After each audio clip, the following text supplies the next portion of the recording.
On a summer night in 1992, Stacy McCall and Suzie Streeter were celebrating their high school graduation.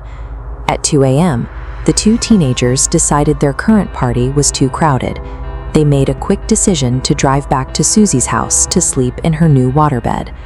When friends arrived later that morning, all three cars were in the driveway. Inside, the women's purses were stacked on the bedroom floor. Their car keys sat on the counter, and nearly $900 in cash was left completely undisturbed. There were no signs of violence. Used makeup wipes in the bathroom indicated the girls had washed their faces for bed. Stacy's graduation outfit was neatly folded on a dresser. The beds had been slept in. There was no blood, no overturned furniture, and no indication of a struggle. 3 adults were removed from a small house in a quiet neighborhood. Subduing 3 people simultaneously usually requires overwhelming force. Yet the extraction happened in the dead of night without a single neighbor hearing a scream or seeing anything unusual. Before the police arrived, the house became a hub of well-intentioned activity. Between 10 and 20 worried friends and family members moved through the rooms. They opened cabinets, sat on the furniture, and even washed dirty coffee cups found in the sink. Outside, the glass globe covering the front porch light lay shattered on the concrete. A family friend, worried that visitors might step on the shards, grabbed a broom, swept the glass up, and threw it in the trash. While searching the house, Stacy's mother discovered a recording on the answering machine. It was a disturbing message from an unknown man containing sexual innuendos. But answering machines in 1992 relied on analog tape. As soon as the message played to the end, the system was designed to clear space for the next caller. The tape reset, and whatever information the voice might have provided was erased. By the time investigators finally secured the perimeter, the physical environment had been altered.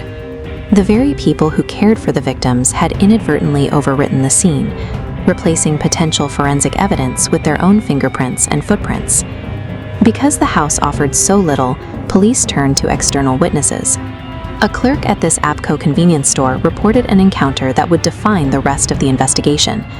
The clerk testified that Sherrill entered the store looking hurried and distressed. She scanned the aisles and asked if he had seen her daughter and another young woman.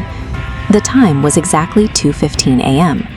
This creates a fundamental conflict. At 2:15 a.m., the time Sherrill was reportedly searching for them, Suzie and Stacy were still at their party 10 miles away. They didn't even leave until 2:20 a.m. This forces a choice between 2 versions of the night. Either the sighting is wrong, or the girls were already in danger before they even pulled into the driveway. With the evidence in the house compromised, this timeline became the only anchor for the official narrative. Investigators were left to build their theories on a contradiction that no physical data could resolve. In a forensic vacuum, investigators rely on behavioral profiling. They look for suspects whose previous actions mirror the few facts they have, like the specific way the women's belongings were left behind. Gerald Carnahan was a local businessman with a history of predatory violence. In his previous attacks, he abducted young women while leaving their keys and purses untouched, mimicking the exact state of the home on Delmar Street.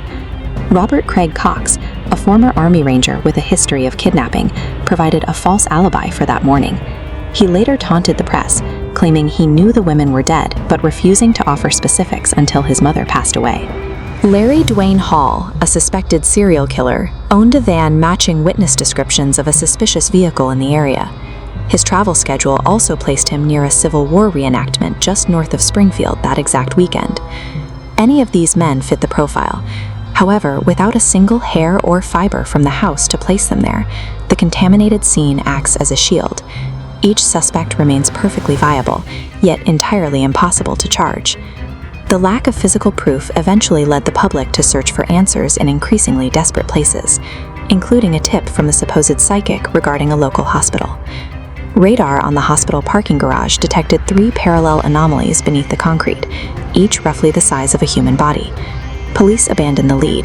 The garage wasn't constructed until 15 months after the women vanished. Any remains would have been uncovered during the initial excavation.